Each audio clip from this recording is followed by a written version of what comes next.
What was the reason? We're all set and ready to look that there's a reason why good things happen. Well, then that stands to reason, no pun intended, that there also has to be a reason why the bad things happen too.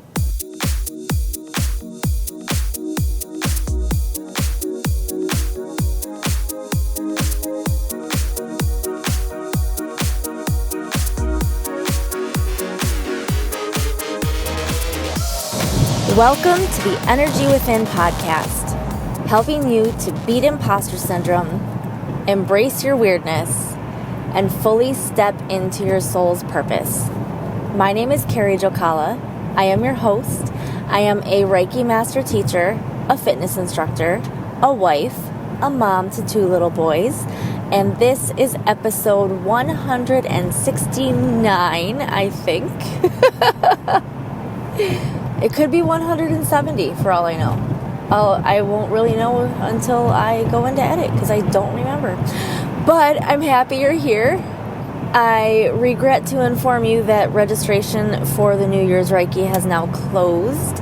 It was done on December 20th because we need time to get the candle to you. So hopefully you jumped in and registered with all of the other beautiful ladies who are going to be there. I may make an option now if there's anyone out there who wants to join, but you would not be receiving the candle. So keep an eye out on my Instagram and on the email list and in the Facebook group to know if I'm actually going to go ahead and do that. And I have 2 topics bouncing around in my head. One that I'm feeling pushed to talk about, and I have to talk about it.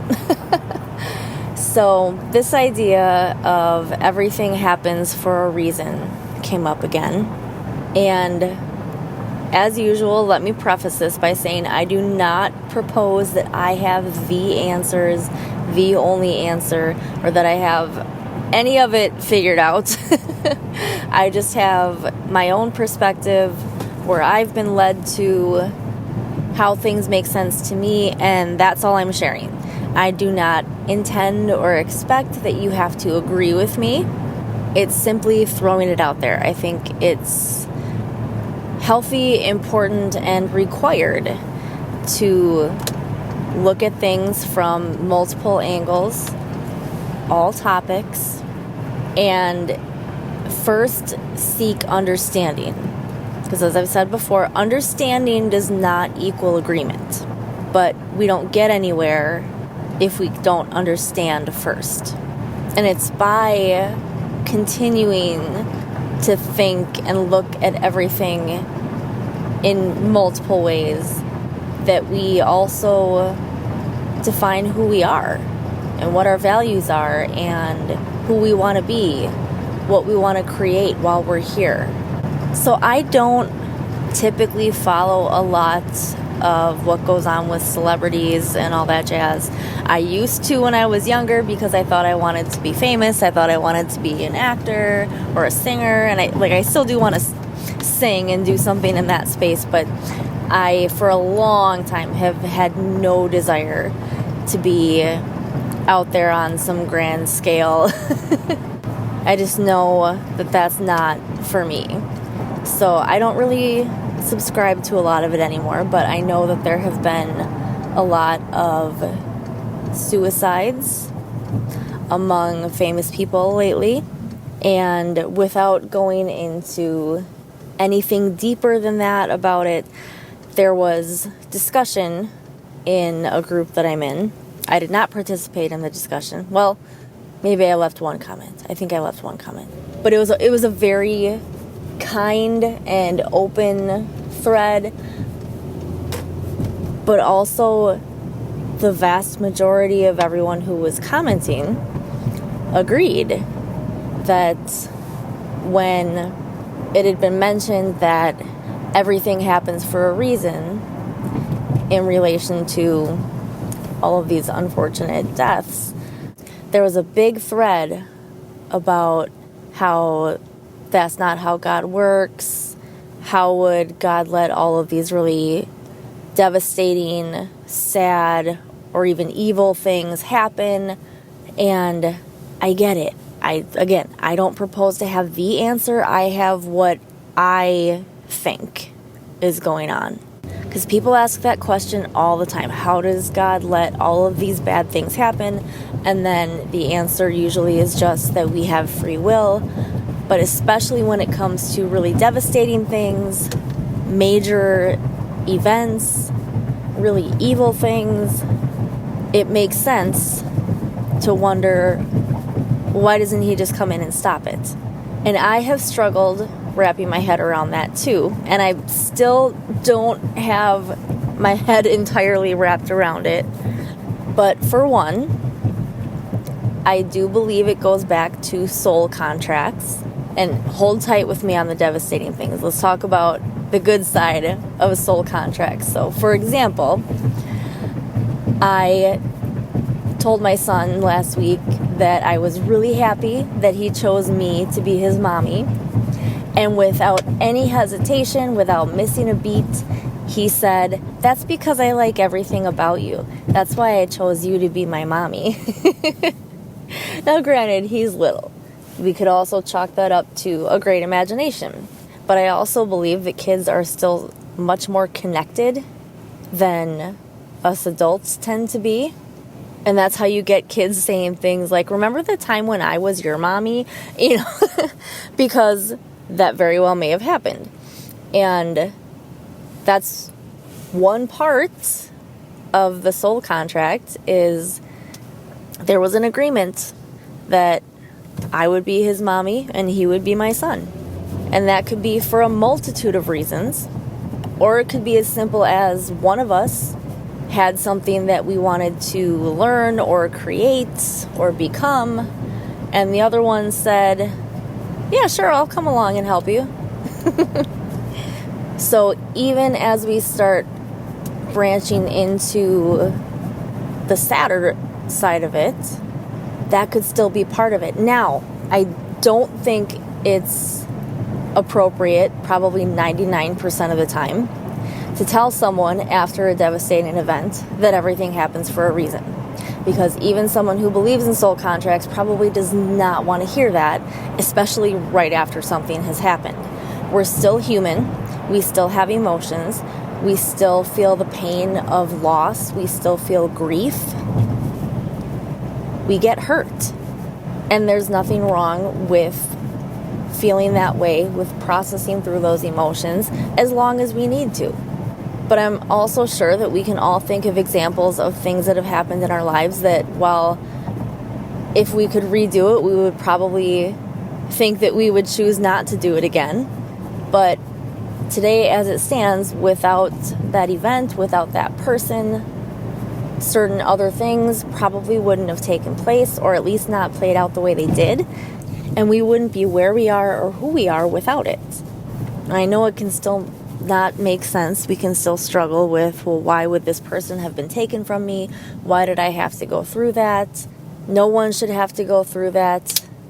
There's another part to it that I'm not going to spend a ton of time on. I'm just going to drop a little suggestion, and you can take it or leave it, because I'm still figuring it out too, but it makes things make a little bit more sense.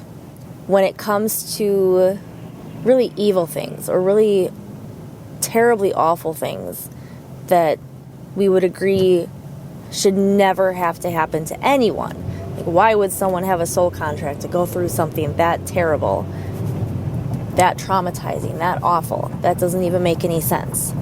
I was in a conversation this weekend, and that was the question that I kind of remembered that I had been seeking answers to, was if we understand, if we believe in whatever way that God is the ultimate source, and that everyone and everything, we are all literal pieces of Him, whether you want to still believe that we're children of God, whatever way it makes sense to you, I believe we are actual literal pieces of God. And if we all come from that same source, then where do all these supposed evil forces come from? And the answer that was given in this conversation is, it's going to be kind of hard to explain, because as we are all literal pieces of God, that means in that sense that we are God, we are creators, but there's still the ultimate source. There's still God, that ultimate source that we are all going to go back to and reunite with when we're done with this lifetime on earth. And we have free will here to be and create who we are, who we want to be. But this explanation that was given in this conversation was that the forces or these people, or however you want to view it, that are causing and creating all of these really horrible things that are happening, that they are in a sense fallen ones. That they, in a different sense, decided to say, nope, I'm going to go over here and I'm going to be the source, the creator, but not in a remembering that we are pieces of God kind of way. It's a whole different kind of darker sense of it. And I don't want to get too deep into it. I'm just going to kind of leave it at that. If that doesn't make any sense to you, or you're like, yeah, no, that's fine. If it doesn't resonate, that's okay. But it's not necessarily answering all my questions and that side of things, but it's a spark for me to start understanding. But then we still have God's plan, and it was also said in this that God is learning and creating and evolving just as we are, which makes sense because if that's what we're doing here. And that also makes sense if I go back to what's said in the Conversations with God books.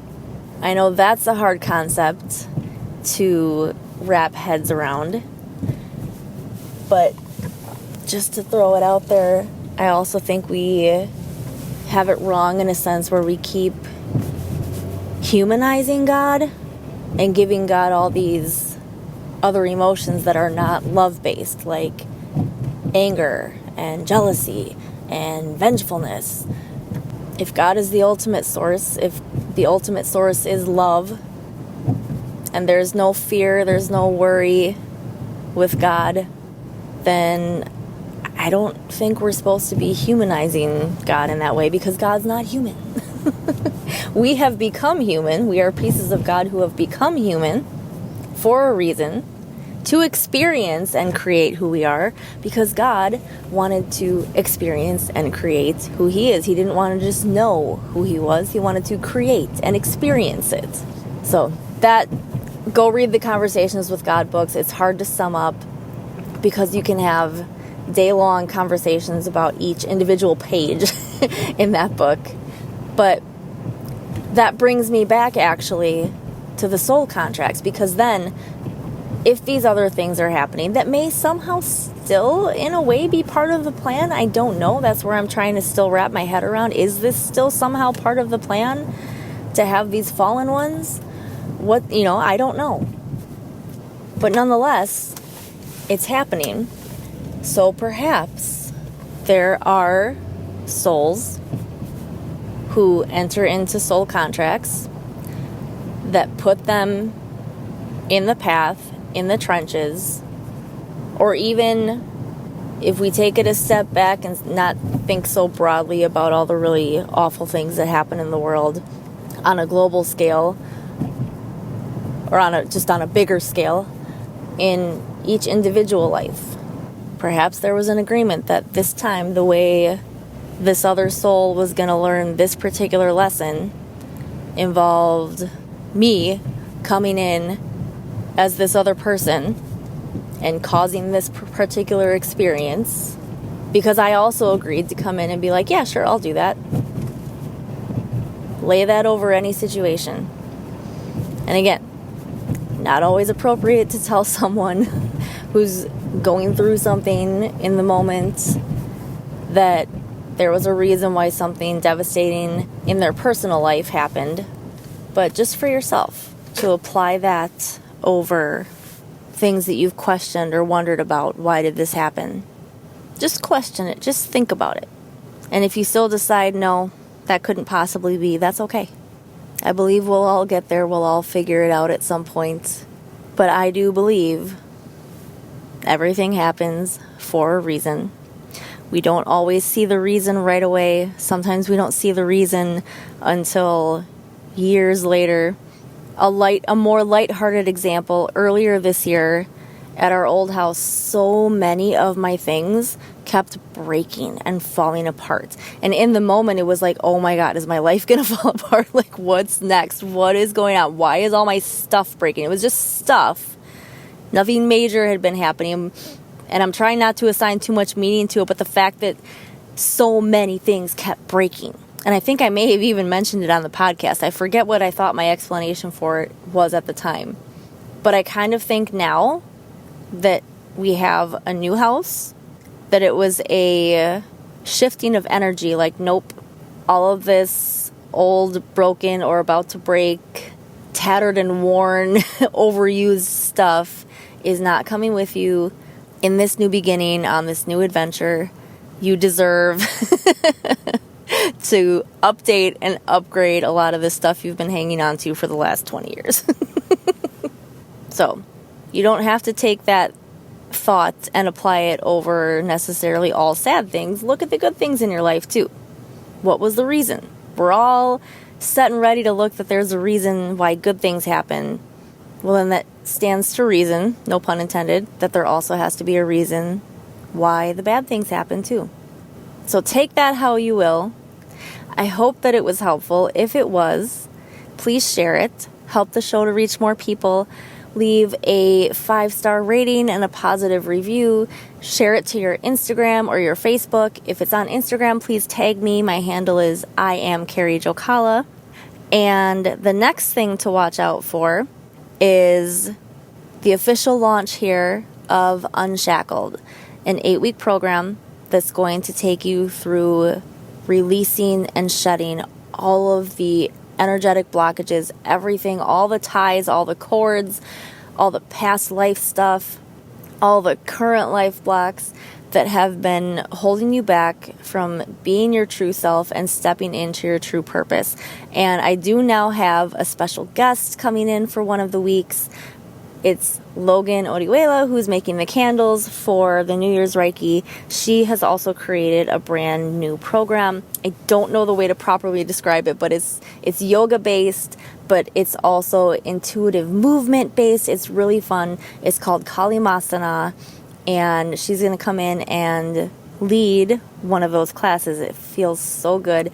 Such a good way to physically help release and shake up this energy inside of our bodies. So there will be more on the website. I'm sure I'll be talking about it on my Instagram and inside the Energy Within Facebook group, which, by the way, I did jump in and do some card pulls recently again. So make sure you're in there so that you don't miss those card pulls, and make sure you have notifications for that group turned to all, because otherwise I could go live but you might not get notified until 15 minutes in. I've had that happen to me with other people where I know they were going to go live at a specific time, but I didn't get the notification right away. And then when I saw the notification, I'm like, oh, they started late. Okay, cool.